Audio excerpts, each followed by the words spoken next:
es Alexis Pacheco y como miembro del Consejo Directivo del Movimiento con la Niñez y la Juventud y de TIRFON, nuestra organización miembro del Consejo, les damos la más cordial bienvenida. Acá desde las lindas montañas de Tegucigalpa, Honduras, es un honor tener a más de 100 personas que se nos han unido esta tarde, esta noche.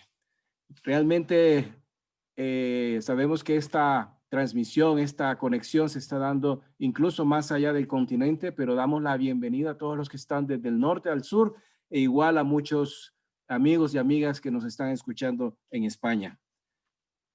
Me imagino que la gran mayoría de ustedes conocen ya del movimiento, pero permítanme hacer una muy breve descripción para los que es primera vez o segunda vez que se conectan con el movimiento. Y es que el movimiento surge en el año 2000 en el marco del cuarto Congreso Latinoamericano denominado CLADE 4, auspiciado por la Fraternidad Teológica Latinoamericana. Y en este encuentro en Quito se realiza la consulta de ministerios sobre la niñez. En esta primera consulta participaron más de 100 personas y ese fue, como por así decirlo, el embrión que produjo y terminó cuajando, como decimos por acá, el movimiento. Actualmente habemos varias organizaciones que lo conformamos: Compasión Internacional, Claves, Juventud para Cristo, Viva América Latina, TIRFON, Visión Mundial, Paz Esperanza, Cristo para la Ciudad, la Iglesia de Dios, la Unión Bautista Latinoamericana y otras.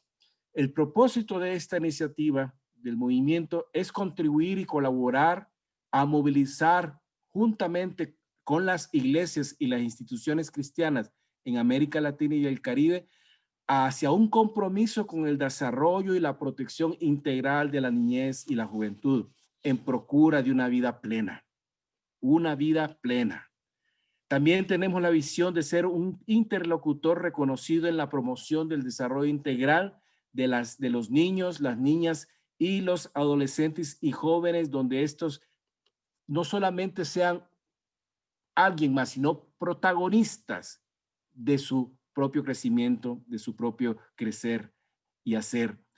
Nuestros ámbitos de servicio son las iglesias, las instituciones cristianas y la sociedad latinoamericana y caribeña en general. En su recorrido, el movimiento ha contribuido significativamente con el desarrollo de perspectivas bíblico-teológicas en clave de niñez, en clave de juventud, y hemos tenido varios encuentros y publicaciones que han marcado a través de libros, manuales y documentos oficiales, declaraciones, han marcado una guía teológica bíblica en el tema de la niñez y la juventud. Por otro lado, estamos permanentemente realizando campañas de sensibilización a favor de la niñez y juventud en toda la región. Entre algunos de los hitos que quisiera señalar en esta tarde-noche, y el primero sobre todo, para mí es importante señalar el hito de la unidad. Realmente muchas veces lo vemos como algo normal, pero tener y celebrar 20 años y continuar juntos, estas organizaciones y ministerios que les he mencionado, juntas y juntos, es un hito que definitivamente marca esos milagros que a veces no los notamos tan fácilmente, pero que son tan importantes. Pero en medio de las publicaciones quisiera destacar estas que de alguna manera están tocando el tema que vamos a tener esta tarde sobre la ternura, y este fue publicado en el 2011 por nuestro querido hermano en Costa Rica, Alexander Cabezas, y se publica Entre los límites y los derechos y la disciplina de la niñez, ¿verdad? También en el 2012, ¿me ayudas, por favor, Lisbeth? Tenemos también esta guía que se hizo en coordinación con el capítulo del movimiento en Perú, en la guía de buen trato para madres y padres en el marco de la buena campaña de buen trato que se realizó en Perú. En el 2015 se realizó esta guía del facilitador para la familia desde la voz de los niños y las niñas y los adolescentes. Esto también fue en coordinación con el capítulo de Perú. Y ahorita en 2020 tenemos también una excelente publicación que es la guía de familias saludables durante la cuarentena, buscando promover el buen trato hacia la niñez, contando con pautas para la resolución de conflictos y disminuir la violencia que lastimosamente nos ha acompañado también en esta pandemia. Realmente la ternura es clave, muy clave, para poder nosotros realmente promover un crecimiento integral sano.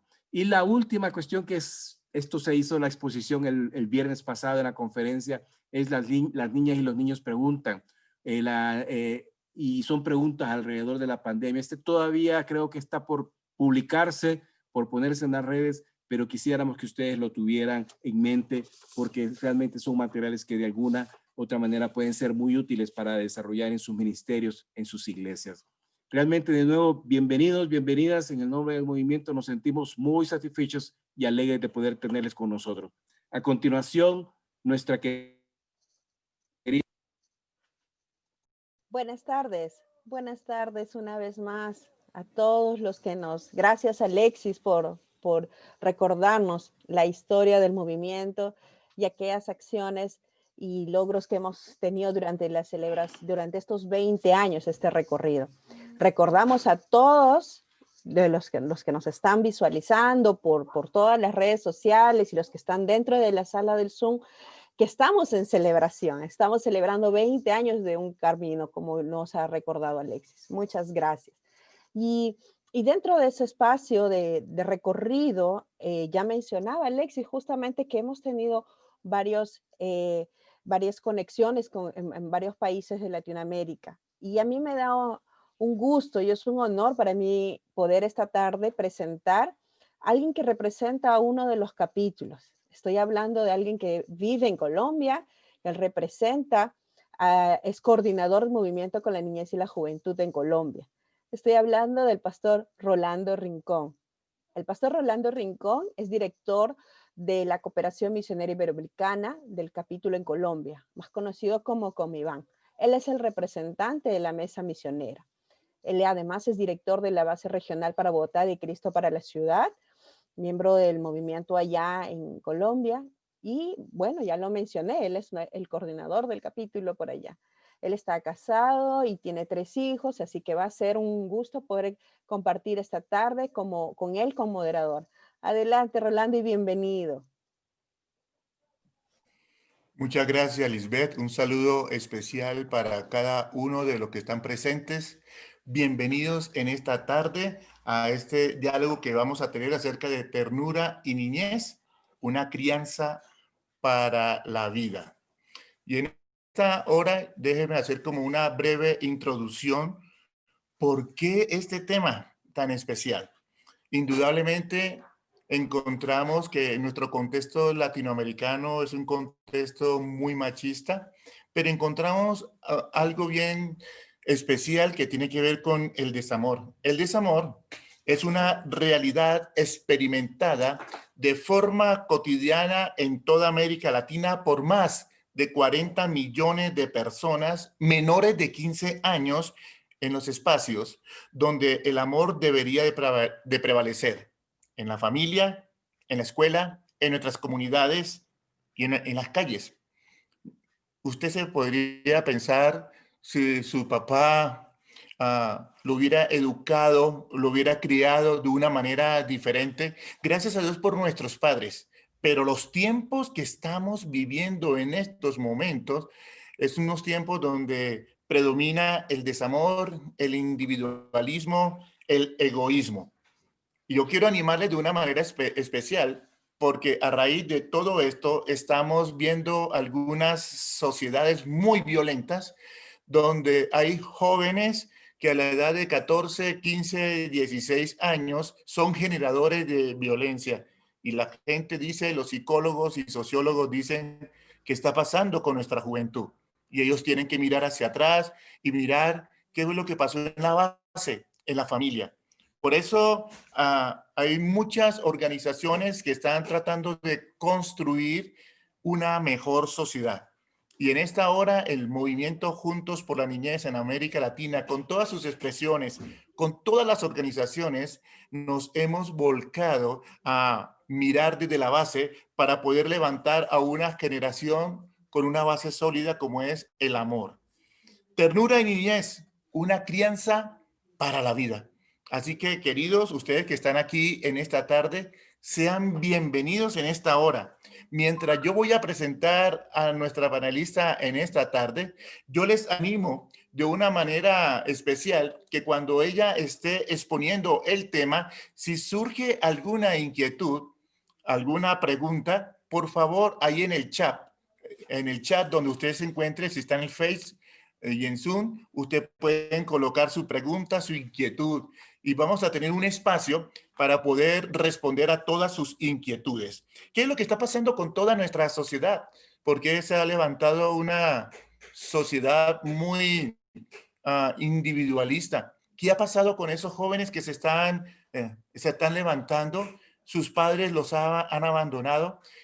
¿Cuáles son los patrones culturales y por qué tenemos tanta situación de individualismo y tanta violencia en medio de nuestros jóvenes? Bueno, hay aquí algunas inquietudes que surgen de parte mía, pero en esta hora yo quiero presentar a Ana, que va a traer la exposición, va a traer el pensamiento y vamos a reflexionar con todo lo que ella nos puede traer acerca de ternura, niñez, una crianza para la vida.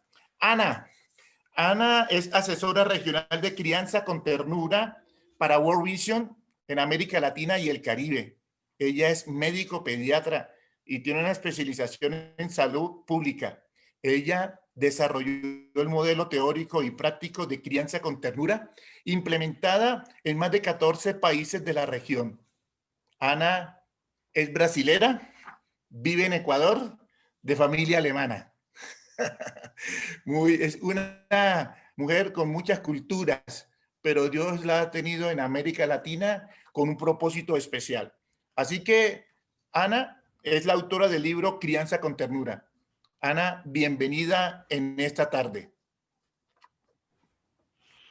Hola, Pastor Rolando, muchas gracias por esta calurosa bienvenida.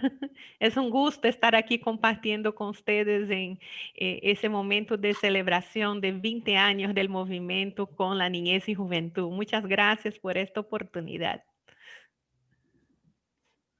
Bienvenida, Ana. Así que disponemos para poder escucharte en este momento del tema que traes a consideración en esta hora. Una feliz tarde. Su tiempo, Ana. Gracias, gracias, Pastor Rolando. Voy a compartir entonces la pantalla para que podamos conversar un poco sobre ese tema que me han pedido, un tema muy bonito, ¿no es cierto? Ternura y niñez, una crianza para la vida. Y quisiera iniciar en esa tarde, casi noche, con una pregunta para los que nos acompañan, tanto a través del Zoom como a través de las redes sociales. Y cómo vamos a abordar el tema de la ternura y en el transcurso de la vida del movimiento con la niñez y juventud, venimos trabajando juntos desde World Vision y el movimiento esta propuesta de crianza con ternura.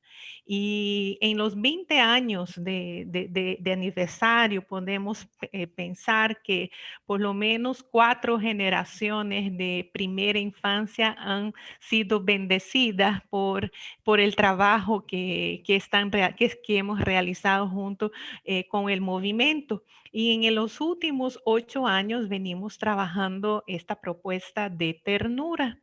Y quisiera plantearles una primera pregunta y me gustaría que pudieran contestar con una palabra o con una pequeña frase en el chat. ¿Qué aporta la ternura a la niñez latinoamericana? ¿No es cierto? ¿Qué aporta? ¿Qué valor, qué innovación ha traído la ternura a la niñez latinoamericana y caribeña? Y voy a mirar en el chat lo que ustedes puedan estar escribiendo. Quisiera que pudiéramos hacer una pequeña lluvia de ideas con palabras o frases cortas en lo que significa ese aporte de la ternura para la niñez latinoamericana. Vamos a ver qué están escribiendo. Aporta seguridad, Carmen nos dice, aporta amor, apego, confianza. Suyapa nos dice confianza, aporta confianza. Yuri dice que aporta un crecimiento emocional sano.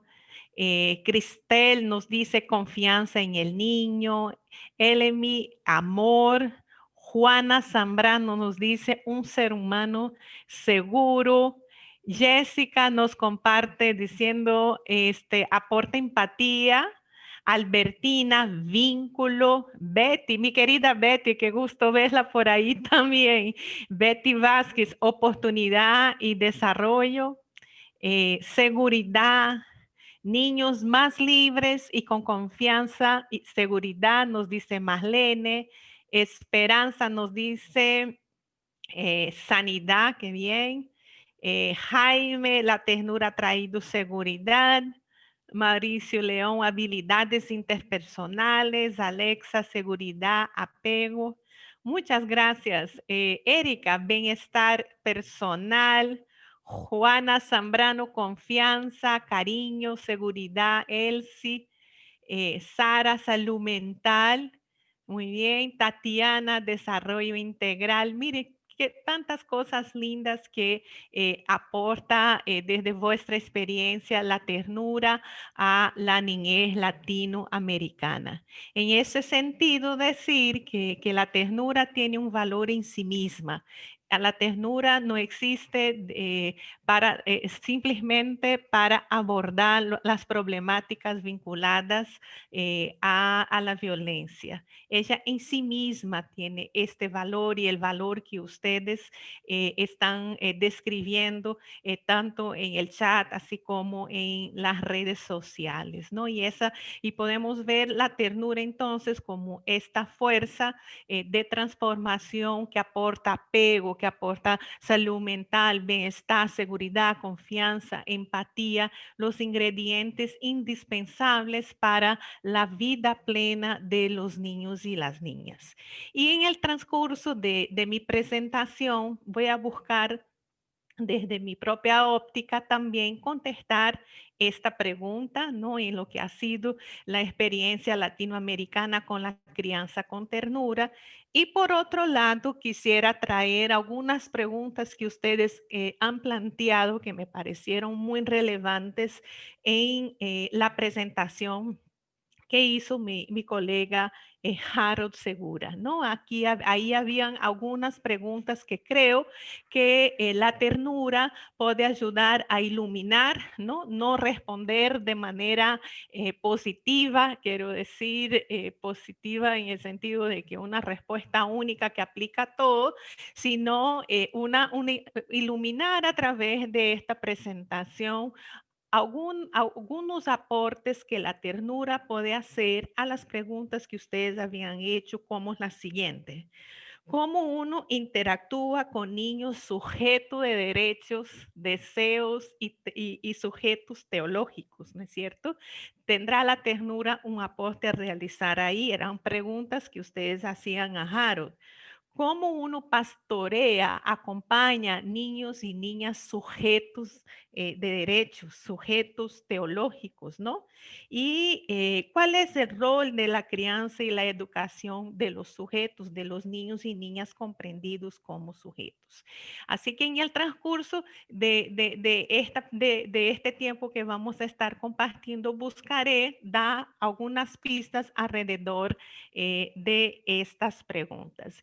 Y a mí siempre me gusta empezar una presentación con una visión muy clara de lo que, de a dónde quiero llegar con lo que estoy intentando comunicar en esta noche. Y para mí, esta es la visión que tengo del aporte real que puede hacer crianza con ternura, ¿no? Creo que esta imagen nos muestra la llegada del reino. Un padre que es capaz de sostener, amparar su hijo, elevarlo, edificarlo y que en ambos se encuentren esa mirada de ternura que es este vínculo que los acompañará en el transcurso de su vida, ¿no es cierto? Esta es la llegada del reino. Esto es ahí donde quiere aportar crianza con ternura. Sin embargo, para llegar, ¿no? Esa es nuestra utopía como latinoamericanos, siempre nos movemos a partir de nuestras utopías y nuestra esperanza de que es posible la llegada del reino. Y tendríamos que pensar para que esto de hecho ocurra, qué condiciones tendrían que darse, ¿no? Y creo que una de las principales condiciones que necesitamos alcanzar para que de hecho la ternura sea plena, para que de hecho los niños y las niñas puedan ser edificados en su dignidad y sostener relaciones más simétricas y recíprocas con los adultos que les acompañan, necesitamos deconstruir una forma de relación que venimos sosteniendo a lo largo de centenares de años, que es la cultura patriarcal, ¿no es cierto? Y en el contexto de la cultura patriarcal deshumanizante, no es posible que el niño surja como sujeto digno, sujeto de derechos, de deseos, sujeto teológico, debido a las profundas asimetrías de poder que sostienen las relaciones entre los adultos y los niños y las niñas. Y no hay ninguna relación más asimétrica de poder en la humanidad que aquellas que se tejen entre los adultos y los niños y las niñas en el contexto de la cultura patriarcal. Y para que el reino venga, necesitamos entonces ensayar nuevas maneras, ¿no es cierto? Adentrarnos en la sanación de esas relaciones asimétricas, ¿no? Unidireccionales, quiero decir que no son recíprocas. Aquí vemos como los ojos de ambos se encuentran, ¿no es cierto? Que hay una reciprocidad de la felicidad que genera este encuentro. Sin embargo, en la cultura patriarcal, generalmente esta relación es de arriba hacia abajo, el adulto entregando hacia un niño que carece de sabiduría, hacia un niño que carece de comprensiones y de instrucción, y que el adulto le entrega de manera paternal también, quiero decir, paternalista, los contenidos que pretende llevar hacia el niño y la niña. Y cuando el niño y la niña se comportan de alguna manera inconsistente con las expectativas del adulto, entonces la opresión, el castigo para poder someterlo a las expectativas de los adultos, ¿no es cierto? Y esto ha sido digamos, las características de las relaciones que se sostienen en un marco de la cultura patriarcal. Y debemos ser muy conscientes de que transformar la violencia va a pasar sí o sí por transformar esas relaciones asimétricas y no recíprocas entre los adultos y los niños y las niñas, ¿no es cierto? Porque es la condición para la violencia.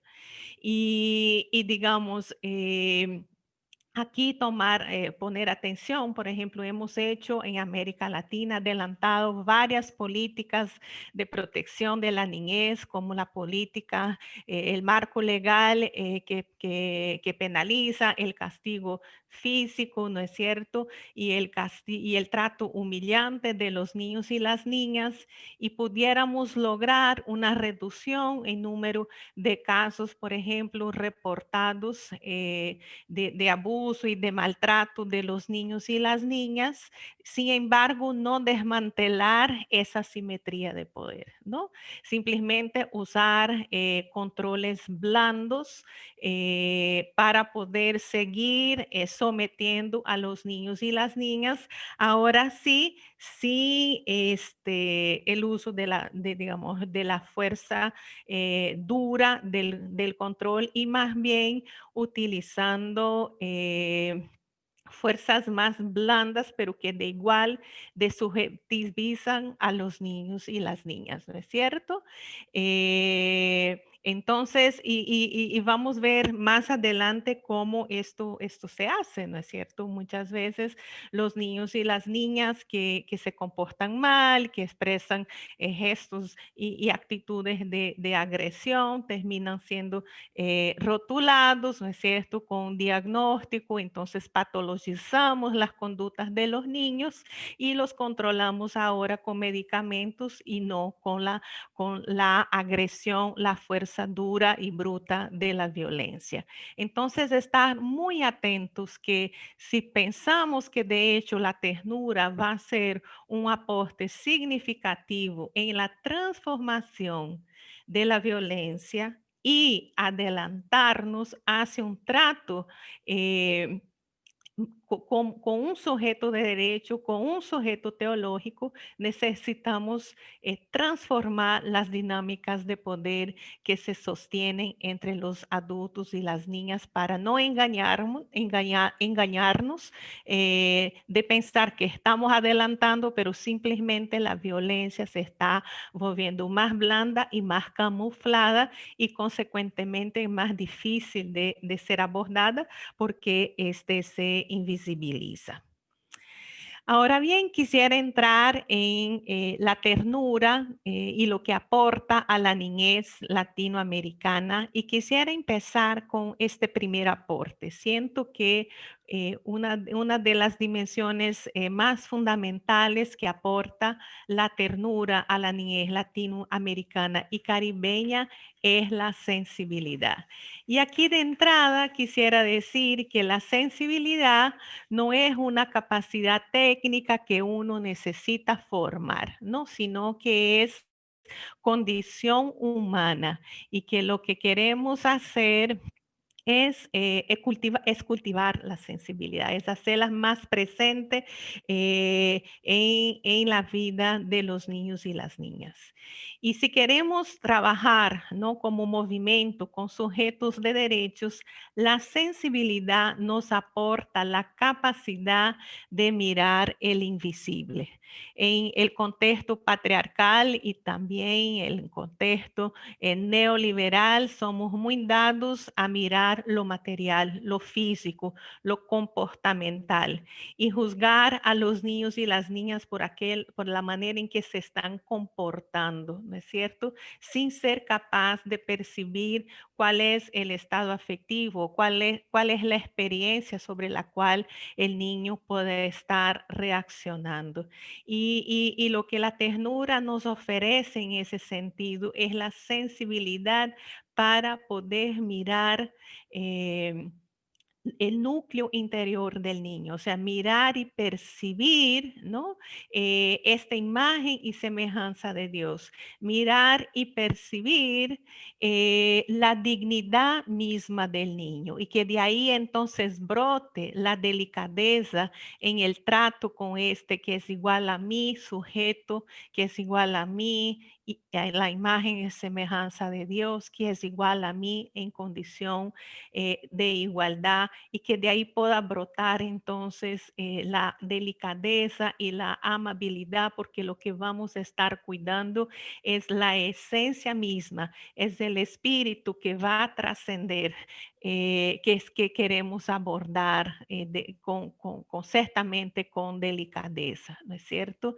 Y entonces lo que la ternura nos ofrece y ofrece a la niñez latinoamericana es esa capacidad de cuidar con delicadeza y sensibilidad eso que constituye al niño como sujeto, que es su dignidad, que es su imagen y semejanza de Dios. En ese sentido, reconocer que cuando estamos tratando con sujetos, ¿no es cierto? Niños y niñas sujetos con la sensibilidad de la ternura y que lo que estamos cuidando es su propio espíritu, reconocer que estamos adentrando un territorio sagrado y que será importante quitarnos las sandalias para poder entrar con la delicadeza a cuidar esta dignidad, cuidar esa imagen y semejanza de Dios, de los niños y de las niñas, ¿no es cierto? Porque de no ser así, podemos causar una herida, ¿no? Una herida mucho más profunda, una herida existencial, ver cuando al interactuar con los niños somos torpes afectivamente y herimos su dignidad. Y esas heridas existenciales tienden a trascender de generación en generación.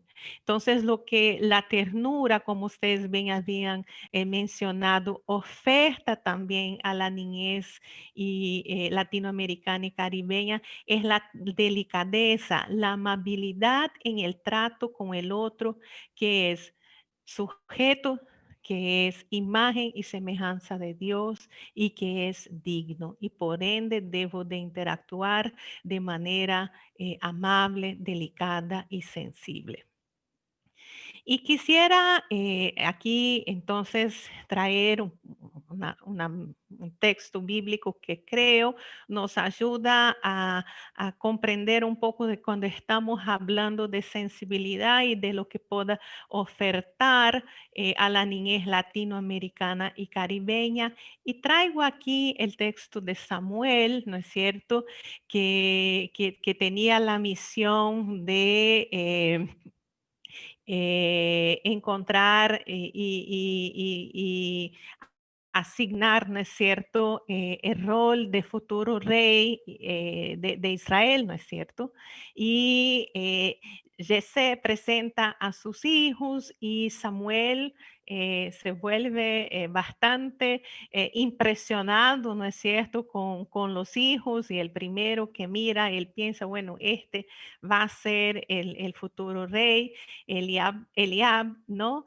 Y dice, no, y sin duda que este es el ungido del Señor, porque al mirarlo, todos los criterios que pudieran haber pensado que serían los criterios necesarios para cumplir con ese rol que le sería asignado, él lo miraba en el hijo mayor.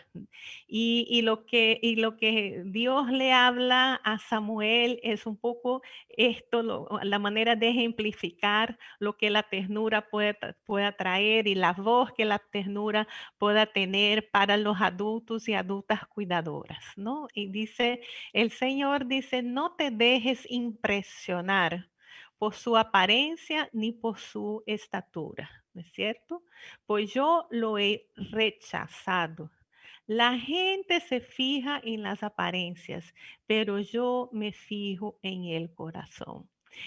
Poder fijarse en el corazón, poder fijarse en el corazón viene a partir de la sensibilidad. Eso de ser capaz de mirar quién es ese niño, ¿no? Más allá de sus comportamientos, más allá de sus palabras, esa esencia humana, esa capacidad de percibir la dignidad del otro, la vocación del otro, la identidad del otro, es lo que la ternura oferta a través de la sensibilidad, ¿no es cierto? Y aquí tal vez una de las principales aportes de la ternura y del cuidado con la ternura, ¿no es cierto? Es decir, la ternura nos oferta esa capacidad de cuidar este ser, el núcleo interior de los niños y las niñas. Muchas veces al intentar cuidar sus comportamientos, sus palabras, ¿no es cierto? Principalmente cuando están experimentando un desborde emocional, podemos con nuestras palabras, con nuestras fuerzas, someterlos, ¿no es cierto? Y intentar manejar la conducta, herir la dignidad del niño. Entonces aquí la ternura nos oferta esto, ¿no? De ayudarnos a mirar más allá de la apariencia, ¿no es cierto? Más allá de la estatura y poder mirar el corazón. Y aquí quisiera dar un ejemplo del gran aporte que puede traer la ternura en cuanto nos permite mirar la esencia de los niños y las niñas. Entonces, miren, según la encuesta nacional de niños en Estados Unidos, el 70% de los casi 8% de los niños entre 2 y, ojo, entre 2 y 17 años con diagnóstico de síndrome de déficit de atención y hiperactividad han sufrido experiencias adversas durante la niñez. Y ese concepto de experiencias adversas de la niñez tiene una tipología que tiene que ver con niños y niñas que han sufrido abuso, negligencia, disfunción familiar, ¿no es cierto? Y muchas veces, ¿no es cierto?, sin mirar lo que está, el sufrimiento de los niños, porque miramos el comportamiento, bueno, el niño es inquieto, el niño no es capaz de concentrarse, el niño no sigue las instrucciones que le estoy indicando y miramos la conducta y terminamos no mirando la esencia sufriente de este niño que también está pasando por experiencias de sufrimiento como es el abuso, la negligencia y la disfunción familiar y le terminamos rotulando con un diagnóstico y controlando ese niño, ahora sí, ya no por medio de la fuerza, ¿no es cierto?, sino a través de los medicamentos. Y aquí debemos, ¿no? Es una invitación que hago al movimiento con la niñez y juventud de abordar con igual prioridad tanto la violencia ejercida por la fuerza dura, pero también estar atentos a estas nuevas formas de violencia que son de orden blando, pero que terminan subordinando y sometiendo los niños y las niñas a esa imagen normalizado de lo que un niño o una niña debe ser.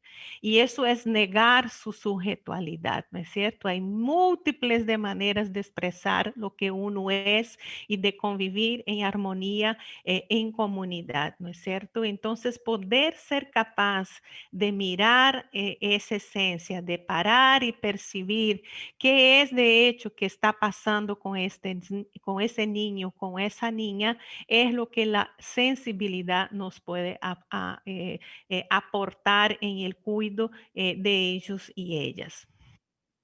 Y para eso quisiera traer otro texto bíblico que nos ayuda otra vez a percibir cómo esa sensibilidad es fundamental y cómo Jesús es el ejemplo perfecto, ¿verdad? De ese corazón sensible y atento al sufrimiento de los niños y de las niñas y de las personas es más vulnerables.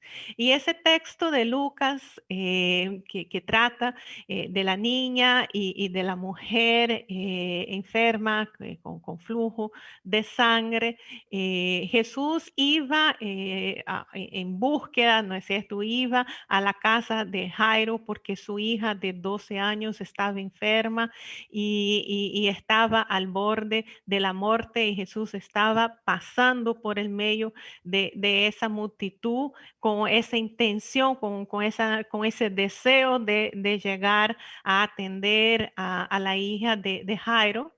Y en ese tránsito, una mujer que tenía sangrados y hemorrágicos por más de 12 años, toca, ¿no? Va por detrás y toca el borde del manto de Jesús.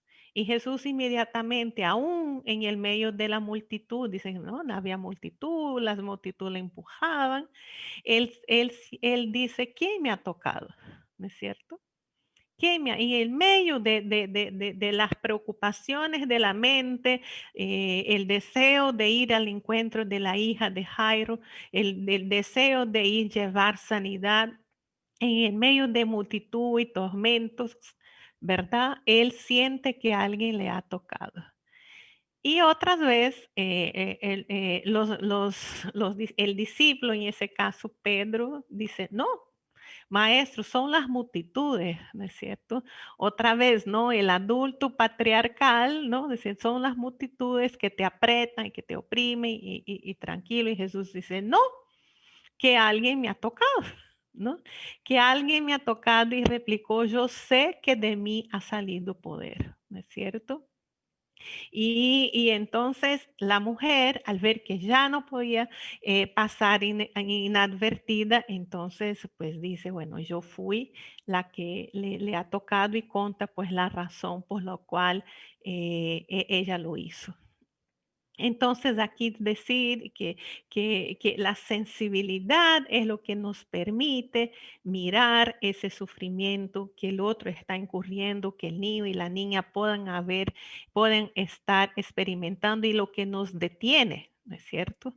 Aun cuando haya ocupaciones, aun cuando haya otras prioridades, somos capaces de parar, de detenernos y atender ese sufrimiento de la persona más vulnerable, sea una mujer o sea un niño o una niña. Esto es lo que la sensibilidad nos permite y esto es lo que quisiera animar a que pudiéramos seguir cultivando, ¿no es cierto?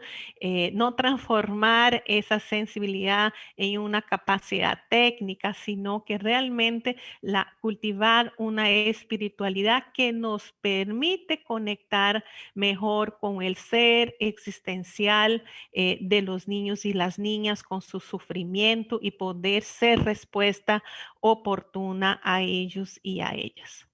Lo otro que la ternura aporta es la ética del desempoderamiento, ¿no? Estamos muy preocupados, ¿no? En esta relación asimétrica de poder, cómo podemos ayudar a los niños y las niñas ser cada vez más protagonistas, pero algo también tiene que pasar con el adulto. Y aquí bien hubiera podido decir que la ternura nos oferta la ética de la humildad, pero he decidido nombrarla como ética del desempoderamiento, ese proceso que tiene que vivir el adulto para reconocer en el niño y en la niña su sujetualidad, ¿no es cierto? Reconocer en el niño su dignidad, reconocer en el niño y la niña la imagen y semejanza de Dios y que esto sea entonces un freno para no someterlo, para no oprimirlo, para no violentarlo, ¿no? Entonces necesitamos trabajar esa relación de asimetría entre los adultos y los niños y las niñas si de hecho queremos transformar la cultura patriarcal. Y aquí quería traer esa manera de acercarnos a la ética del desempoderamiento o a la ética de la humildad, trayendo a Fernando Ulloa, un médico psicoanalista, que encontró en la ternura un camino de sanación y de restauración y momentos muy complejos enfrentados en Argentina durante la dictadura militar y ese texto cuyo fragmento les traigo, él habla de la ternura, ¿no? A las abuelas de Plaza de Mayo y lo que viene encontrando en la ternura es esa instancia ética que nos ayuda a renunciar el apoderamiento de los niños y de las niñas y lo coloca de manera muy contundente, ¿no? Es la ternura, es el ejercicio de la ética que permite la coartación de ese impulso que como adultos tenemos de someter a los niños y las niñas. Y para eso, para liberarnos de ese impulso de apoderamiento del hijo, ¿no? Del niño y de la niña, él dice que la ternura oferta dos experiencias muy importantes para los niños y las niñas, ¿no? El primero, que es la empatía, algunos de ustedes habían mencionado, la empatía que me permite conectar, ¿no es cierto?, con ese estado emocional del niño, me permite conectar con su experiencia, ofertarles abrigo, contención, apoyo, ¿no? Fortaleza, pero también oferta la ternura, lo que Fernando Ulloa llama el miramento, ¿no? Y lo define de manera muy poética, ¿no? Mirar con amoroso interés a quien se reconoce como sujeto ajeno y distinto de uno mismo. Y esto es lo que la ternura, pues de hecho nos oferta, ¿no? Esa sensibilidad para mirar la sujetualidad del otro, la dignidad del otro, reconocerlo como ajeno y distinto de uno mismo, pero en condición de igualdad con mi propia sujetualidad, con mi propia dignidad, con mi propia imagen y semejanza de Dios. Y aquí quisiera traer algunas referencias que pueden encontrar en ese texto, hermoso texto de Eduardo Bustelo, Nota sobre Infancia y Teoría con un enfoque latinoamericano, y él nos presenta algunos filósofos, ¿no es cierto?, que nos ayudan a mirar de manera crítica ese sometimiento de los niños y de las niñas y lo que implicaría para nosotros tener que asumir para deconstruir esa cultura patriarcal para que de hecho el niño y la niña puedan surgir como sujetos de derechos, de deseos y también teológicos. Y en ese texto, uno de los primeros filósofos que trae Eduardo Bustelo es Foucault, ¿no es cierto? Y trae ese concepto de la sociedad disciplinaria, ¿no es cierto? Y aquí habla específicamente de las sociedades que someten los cuerpos, ¿no? En ese caso, los cuerpos de los niños y las niñas, por ejemplo, a través del castigo físico y trato humillante, para que puedan llegar a ser ese adulto normal.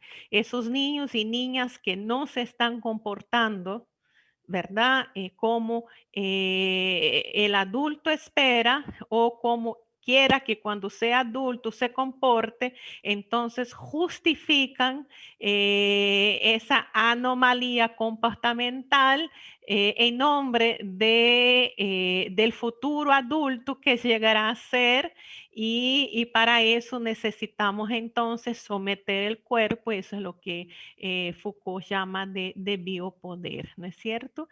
Y entonces el sujeto queda producido y a la vez sujetado por el orden dominador, en ese caso patriarcal, pero también adultocéntrico a través del castigo, ¿no? Y que la familia, la escuela y la iglesia pues reproducen ese biopoder en la vida de los niños y las niñas pensando en lo que llegarán a ser, la necesidad de someter el cuerpo de los niños y las niñas en función de controlarlos, ¿no es cierto?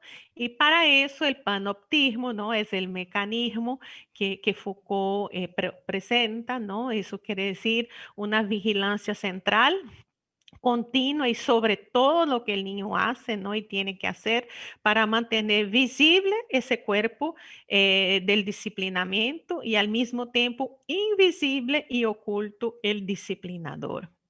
Entonces uno ve eso en la vida cotidiana de manera muy sencilla, ¿no? Hoy las cámaras están por todos lados para saber, ¿no? El niño está en la guardería y hoy uno puede estar controlando y viendo todo lo que está ocurriendo con ese niño, con esa niña, para poder, ¿no es cierto?, asegurar la disciplina en el tiempo oportuno, ¿no? Y eso otra vez nega la sujetualidad de los niños y las niñas, que nunca puede aparecer porque está siempre siendo disciplinada, sometida pues, por el biopoder, ¿no? Y ahí el cuerpo sufriente. Y vemos esto también en el texto bíblico, ¿no es cierto? Es ese famoso texto bíblico que dicen, dejen que los niños vengan a mí, ¿no es cierto?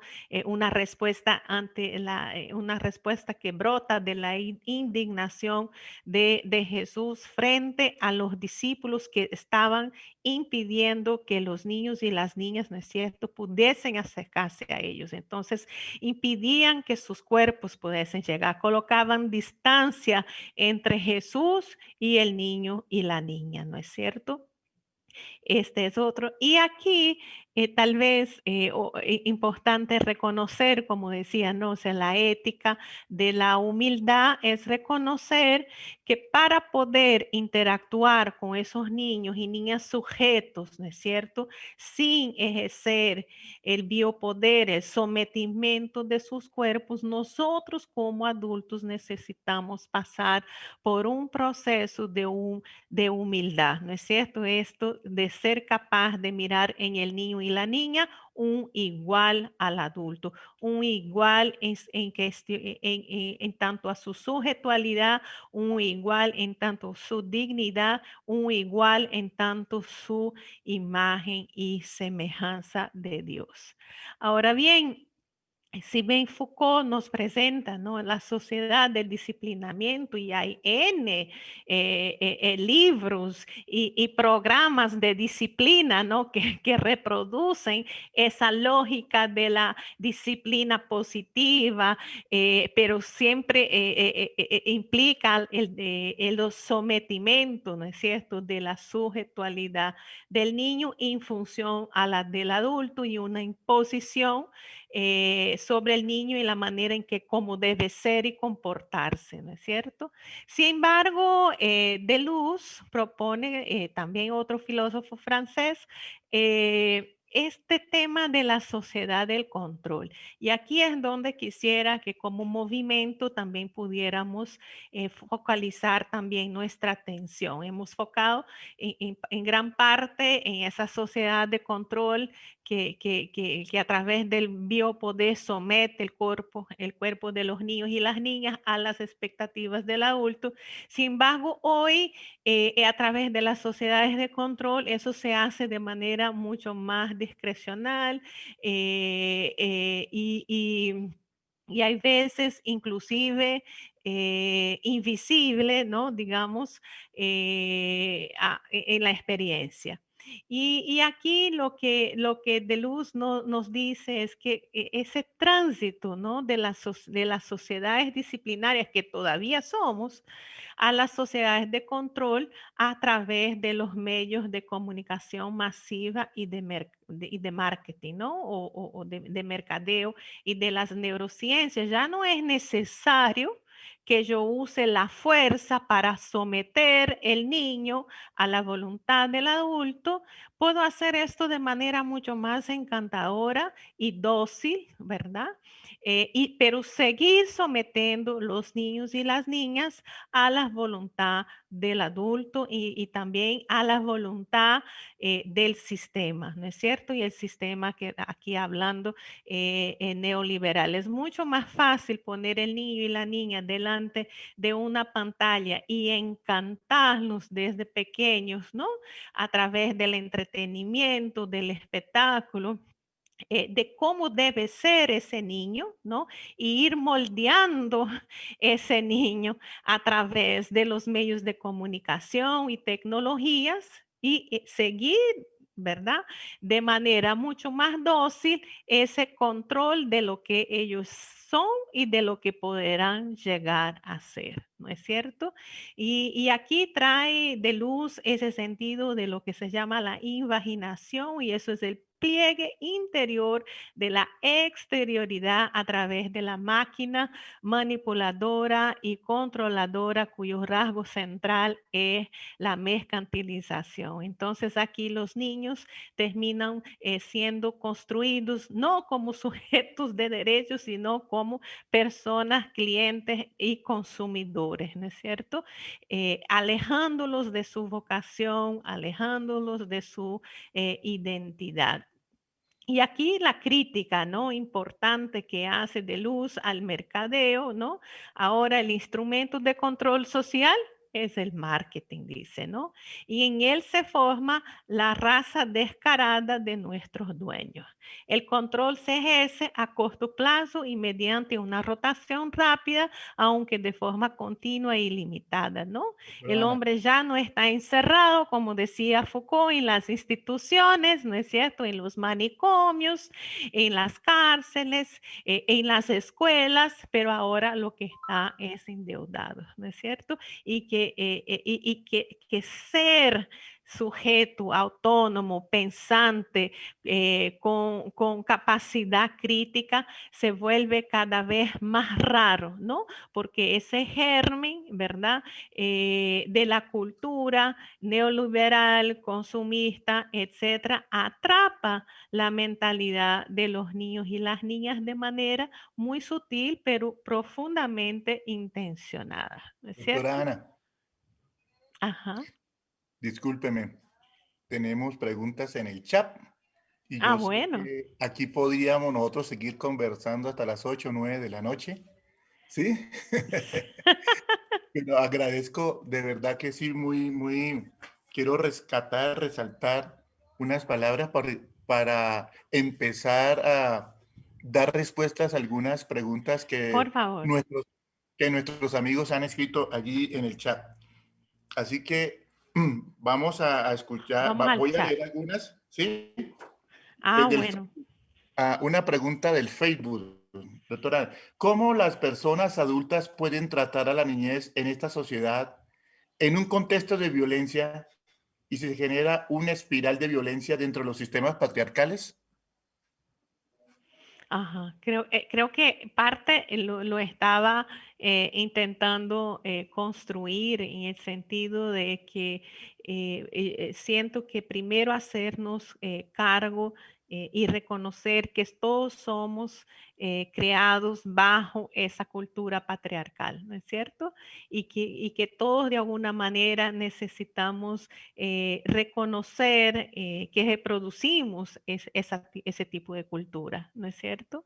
Y parte de esto, reconocer también las heridas que la propia cultura nos ha impuesto, ¿no? Esto del biopoder, el sometimiento, etcétera, a la fuerza y poder, antes de entrar a un proceso de capacitación, de formación para poder interactuar de maneras diferentes o de maneras más tiernas, hacer cargo de nuestra propia historia de niñez, o sea, trabajar nuestras propias heridas experimentadas durante la niñez, el abuso que hemos vivido, la negligencia, la disfunción familiar, eso tiene que ser de alguna manera sanado en nuestra cultura, ¿no es cierto?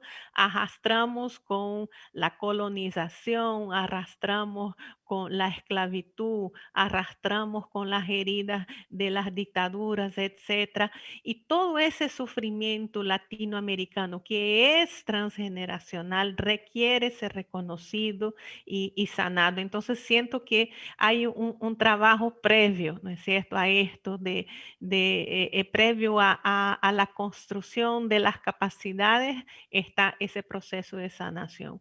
Lo otro es que Perfecto. necesitamos cultivar la ternura, ¿no es Ok, cierto? ahí voy. Culti- Ujú. Voy a hacerle 3 preguntas, si puede tomar atenta nota, muy puntuales. ¿Desde cuándo se percibe la cultura patriarcal en nuestros medios? ¿Qué quiere decir con relaciones asimétricas de poder? La otra es, ¿cómo cambiaríamos este paradigma en nuestra sociedad y aún más en nuestra iglesia? Bueno, ya usted dio una puntada acerca de la sanación, de la sanidad, pero hay algo bien especial que están preguntando aquí y es en las mejores prácticas. Ah, déjeme mirar aquí que le he dado dos preguntas y vamos para la tercera. ¿Qué recomendaciones daría para cambiar todo este contexto? Dos mejores prácticas, doctora Ana. Ujú. Bueno, asimétricas de poder tiene que ver con una distribución desigual o inequitativa del poder, ¿no? El adulto tiene mucho más poder, tiene el poder económico para decir de qué se va a alimentar, de qué se va a vestir, a dónde va a poder estudiar, ¿no es cierto? Tiene el poder social, del estatus, tiene el poder de la ley, ¿no es cierto?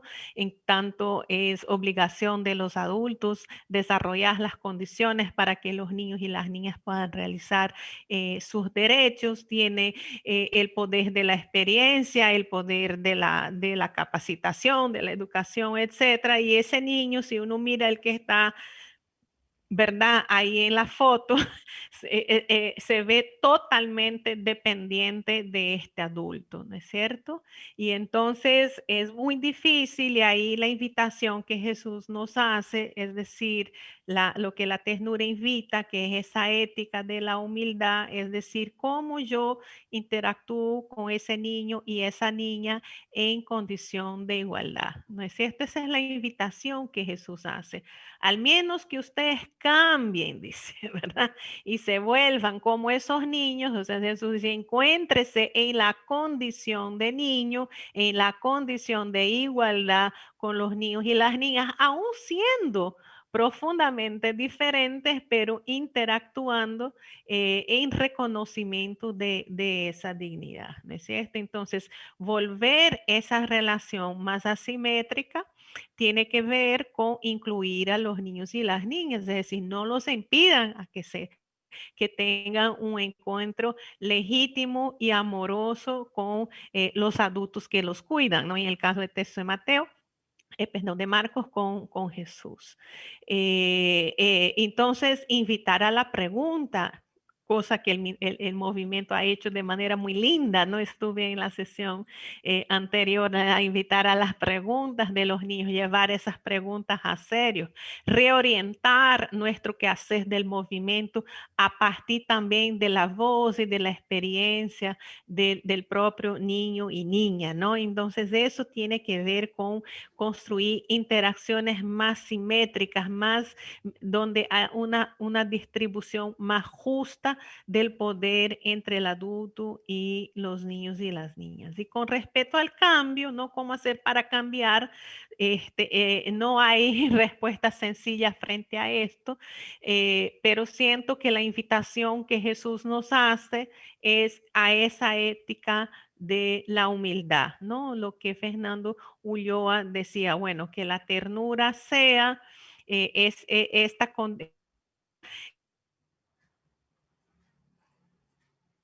impulso de controlar al niño y la niña y permitir que él pueda florecer y revelarse en nuestros ojos en vez de que yo le formatee, ¿no es cierto? Tal vez para que quede claro, los niños y las niñas no son como Pinocchio, ¿no es cierto? Que yo lo voy armando ese muñequito de acuerdo a mis expectativas del adulto, o como ese Frankenstein que yo voy construyendo para que sea este sujeto que yo adulto espero que sea, sin pensar que el niño tiene su propia esencia, sin poder conectarme con su propia vocación, con su propio sentido de identidad. Entonces el cambio, como la relación es tan asimétrica, va a pasar por ese proceso de humildad. Y ahí era la invitación que hacía al movimiento de poder trabajar juntos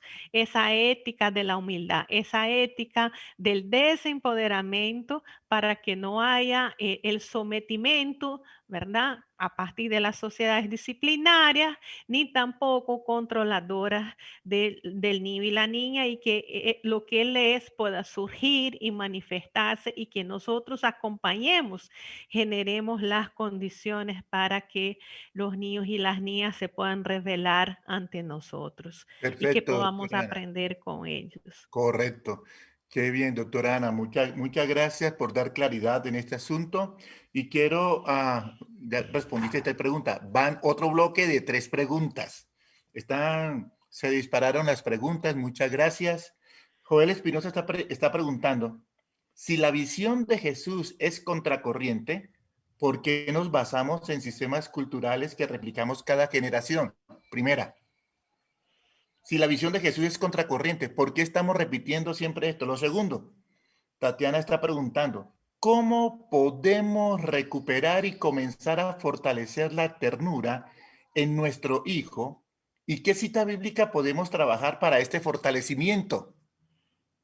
Bueno, usted está hablando de un tema acerca del desempoderamiento, ¿sí? Y aquí hay algo bien especial. ¿Cómo podemos nosotros trabajar? Es la tercera pregunta, doctor. Logramos liberarnos de la crianza que tuvimos y dar paso a una crianza con ternura? Ajá. Muy bien, estaba aquí anotando. Diga, a la primera pregunta, ¿no es cierto? Y esta pregunta la hizo Harold también, ¿no es cierto? Él dice, mira, ¿qué piensa la cultura frente a los niños y las niñas? ¿Qué dice la cultura y qué dice el texto bíblico? ¿No es cierto? Y parte de esa respuesta ustedes ya la tienen, ¿no es cierto? De lo que quiere decir en contra de la corriente. Lo que intentaba hacer en esta noche era un poco ir mapeando el reto, ¿no? Porque pareciera que el desafío tiene que ver con solo no usar la fuerza dura, pero existen esas otras fuerzas blandas que no percibimos, ¿no es cierto? A través de los medios de comunicación, que van desubjetualizando el niño y que van construyendo de manera muy sutil, ¿verdad? Lo que se espera de ese niño, sin darle a él la oportunidad de formar su propia experiencia, de descubrirse y revelarse ante la sociedad, ¿no es cierto? Entonces, lo que estaba intentando mostrar es la magnitud la magnitud del problema y un poco la historicidad del problema, ¿no es cierto? La cultura fariseica, la cultura dura, la cultura patriarcal viene arrastrándose, ¿verdad? En el Antiguo y en el Nuevo Testamento, y la ternura viene a confrontar esto. Tenemos 20 años de movimiento intentando confrontar esa cultura todavía el día de hoy, ¿no? Y vemos que no es una tarea sencilla y que necesitamos seguir alentándonos y con la esperanza de que es posible transformar esa cultura si de hecho transformamos las relaciones asimétricas de poder entre los niños y los adultos, que es la relación más asimétrica de la humanidad. Con respecto a la otra pregunta que me hacían, ¿cómo puedo cultivar esa ternura en el niño y la niña? La ternura empieza por el, por el adulto, ¿no? Dice el Señor que es el adulto que tiene que transformarse, ¿no? La invitación a la humildad es hacia el adulto. Gran parte de las herramientas de crianza con ternura que hemos desarrollado, escuela de ternura, bálsamo de la ternura, fuerza insurgente de la ternura, el jardín de la ternura, tiene que ver con trabajar el adulto para sanar esas heridas de la cultura patriarcal y cultivar la capacidad de ser tierno y tierna con los hijos y las hijas. Según José Martí, ¿no? ¿Verdad? Otros revolucionarios del Caribe, ¿no? Cubano, José Martí decía, siendo tiernos elaboramos la ternura que vamos a gozar, porque sin pan se vive, pero sin amor no.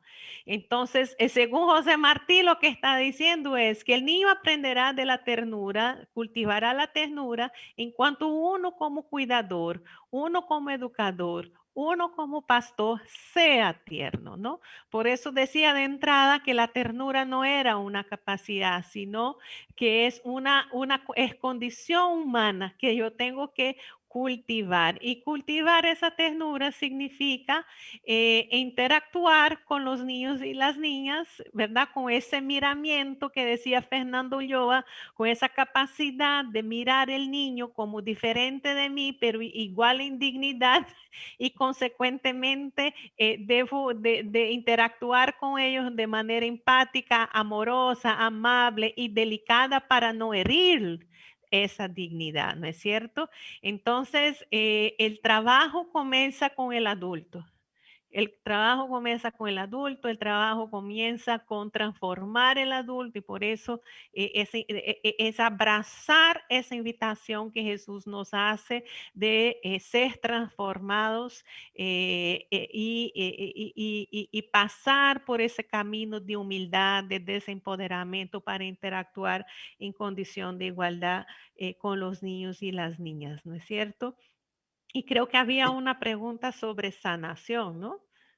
Creo que había una No, eso pregunta. fue un ¿Verdad? aporte que Ah, bueno. indudablemente estaban haciendo una pregunta, pero que tenía que ver con la sanación.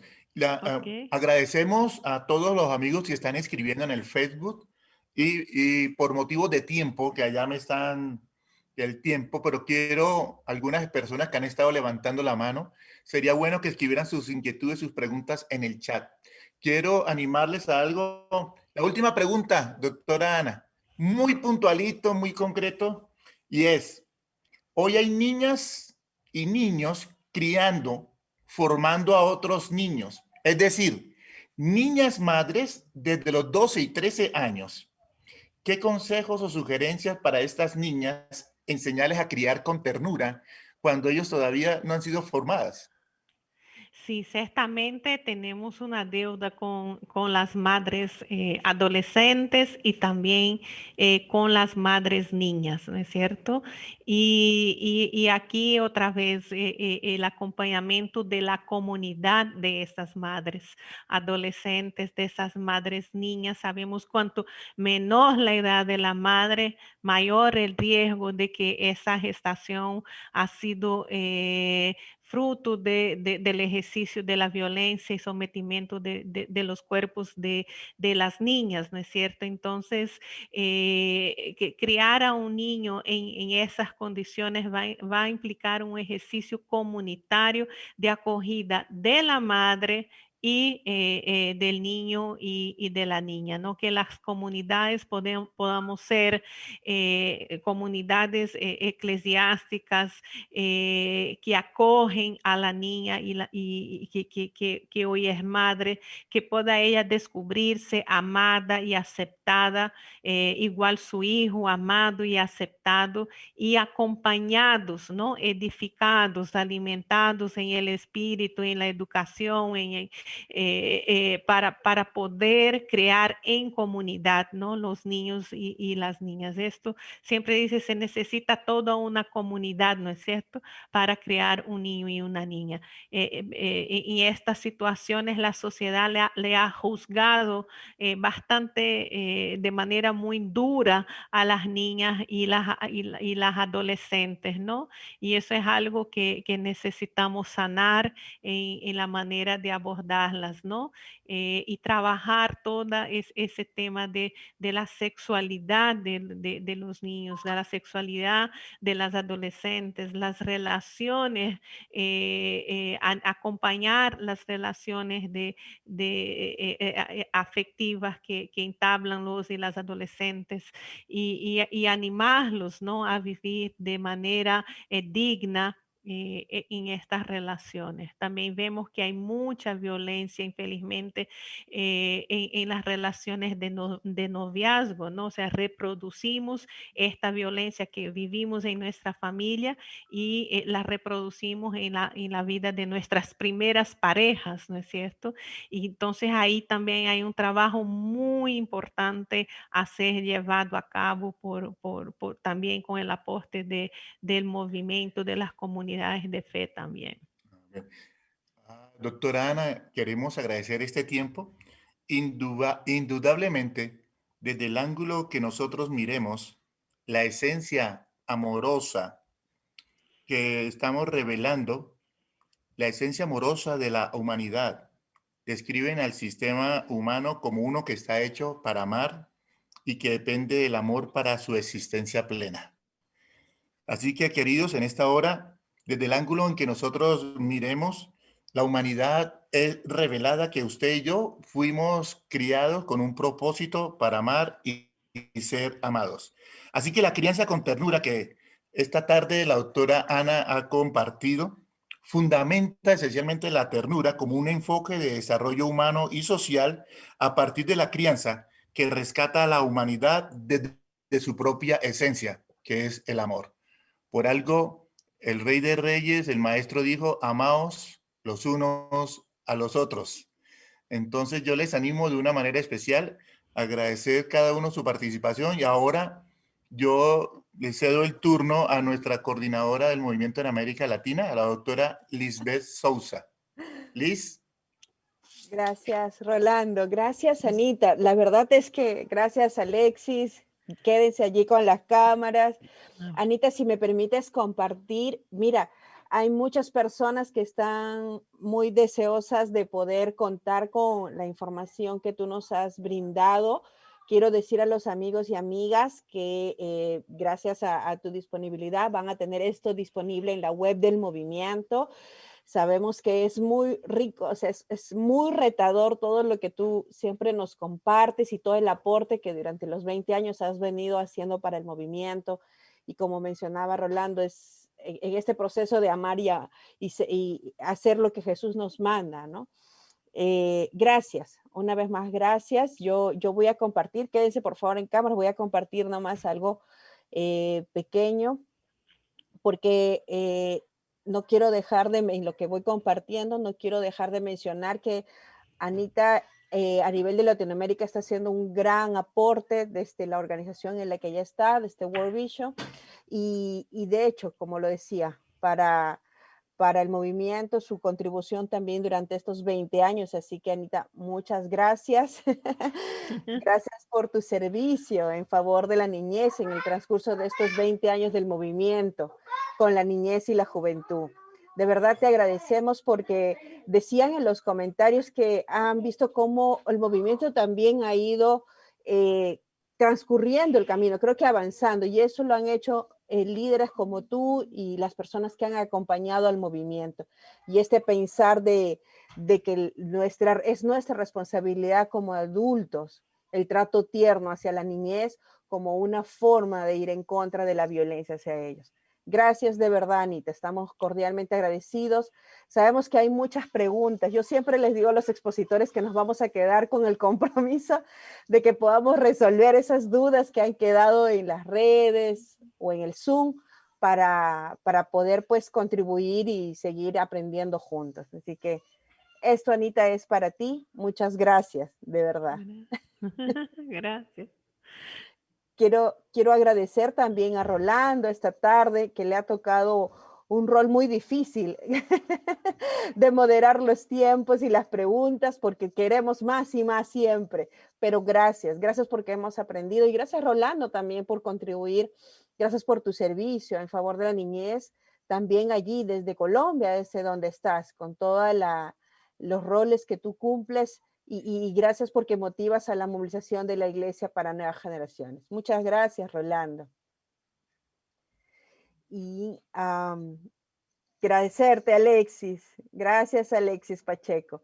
Gracias porque de hecho tú con tu contribución desde el Consejo Directivo, tu aporte desde la gestión, siempre estás acompañándonos y el movimiento también a través de ti agradece a TIRFA, ¿verdad? La organización que es parte del movimiento, así como World Vision, así como en muchas ciudades, en muchos países representa Rolando, Cristo Policía. Gracias de verdad, Alexis.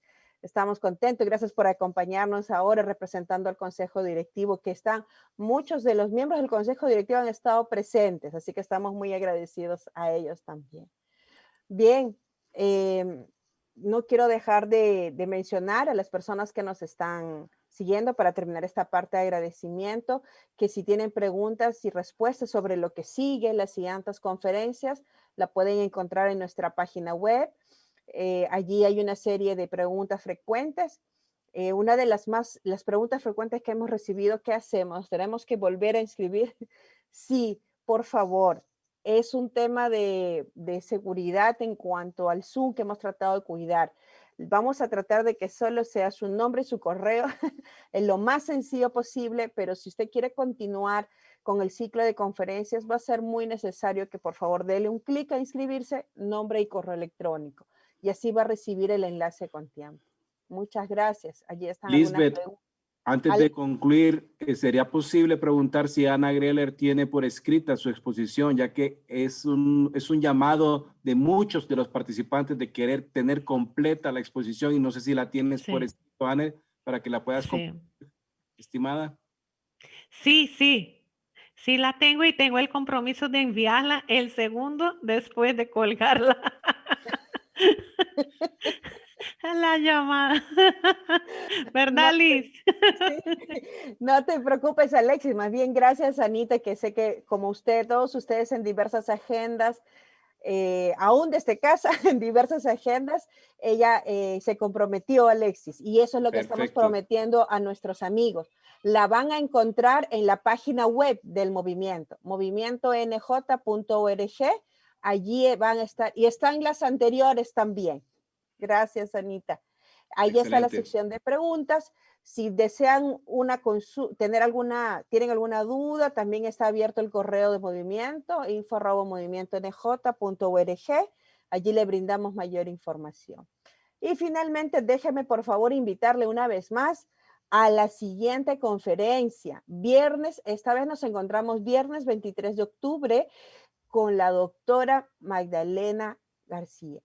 Es una profesional para aquellos que ya la han escuchado anteriormente y las que no, realmente está imperdible. Y hemos hablado ahora, ha soltado muchos detalles, Anita, respecto a nuestra falta de acción con ternura hacia la niñez. Ahora ella nos va a hablar sobre, entonces, si hay una niñez violentada, ¿quién va a restaurar ese daño sufrido? Ella nos trae propuestas a estas respuestas, pero de hecho vamos a enriquecerla con la que ustedes puedan, con las preguntas que ustedes traigan y puedan participar. Gracias, que vamos a tener como moderadora a la directora de Red Viva en Honduras, a María Luna, así que está imperdible. Los esperamos, por favor, el día de mañana ya deben estar el clic para inscribirse y les enviamos el enlace. Entonces, ya para ir cerrando, nos vemos el viernes 23 de octubre en el mismo horario. Muchas gracias. Un abrazo para todos y que tengan una feliz semana.